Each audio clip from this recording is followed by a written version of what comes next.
Samuel Dilly, éleveur associé en GAEC sur la commune d'Avroux, sur une SAU de 200-210 hectares, 80 vaches charolaises naisseurs-engraisseurs et par ailleurs responsable du GI2E.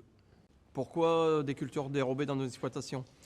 Cela nous permet une diversification de nos assolements, ainsi en associant plusieurs variétés du type avoine-vesse, trèfle, etc.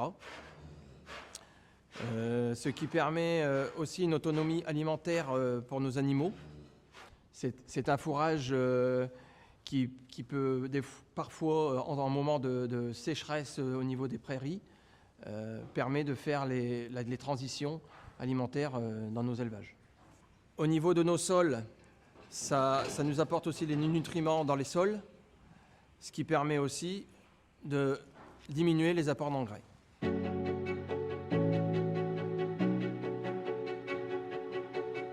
Agrofourage est une société de conseil indépendante dans le domaine des fourrages et plus particulièrement dans les techniques de pâturage et les itinéraires de culture innovants. Une culture dérobée est une culture qu'on va intercaler entre deux cultures principales, par exemple entre un blé et un maïs. Les cultures dérobées s'implantent après la moisson durant l'été pour une récolte avant l'hiver. On profite ainsi des terres libres pour implanter des espèces à pousses rapides afin que l'éleveur puisse valoriser cette culture auprès de ses animaux comme aliment.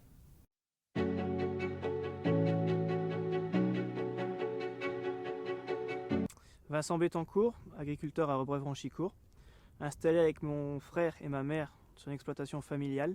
L'élevage se compose de 80 mères de race charolaise et de 600 brebis. Concrètement, les dérobés, j'ai semé cette année un mélange composé d'avoine rude, de régras italien, de colza fourragé et de navette fourragère sur 10 hectares semés début août. J'ai également fait cette année un essai de sorgho multicoupe semé début juillet sur une surface de 3 hectares et demi. Pour mes élevages ovins et bovins, ces cultures ont un intérêt soit par un pâturage d'une période d'octobre à décembre, soit par un enrubanage à la période d'octobre, qui ensuite sera réintégré dans la ration hivernale de mes animaux. Grâce au dérobé, j'ai augmenté la part de protéines produites sur l'exploitation, ce qui me permet d'acheter moins d'aliments type soja. Bonjour, Frédéric Vellu de la société Sol Vivant Concept. Sol Vivant Concept, c'est une entreprise de conseil et de formation en agroécologie avec une spécialisation autour des sols vivants, parce qu'il est important que les sols soient vivants pour optimiser la production agricole. Et donc l'objectif de l'entreprise, c'est de développer les sols vivants.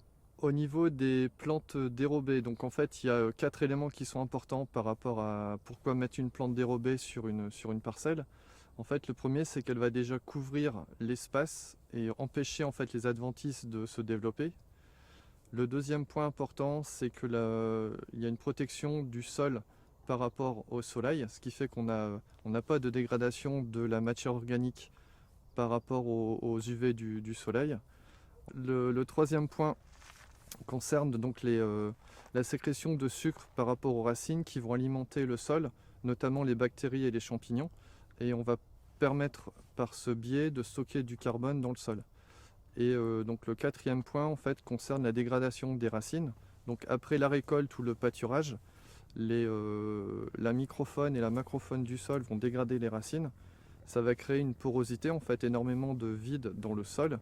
Et ce vide va permettre au sol d'absorber plus facilement et de façon plus conséquente les eaux de pluie, ce qui va éviter les ruissellements et les phénomènes d'érosion. Un GI2E est un groupement d'intérêt économique et environnemental. Il permet de regrouper une vingtaine d'agriculteurs, dont je fais partie, qui nous permet d'améliorer nos pratiques, partager tous les points qui nous tiennent à cœur.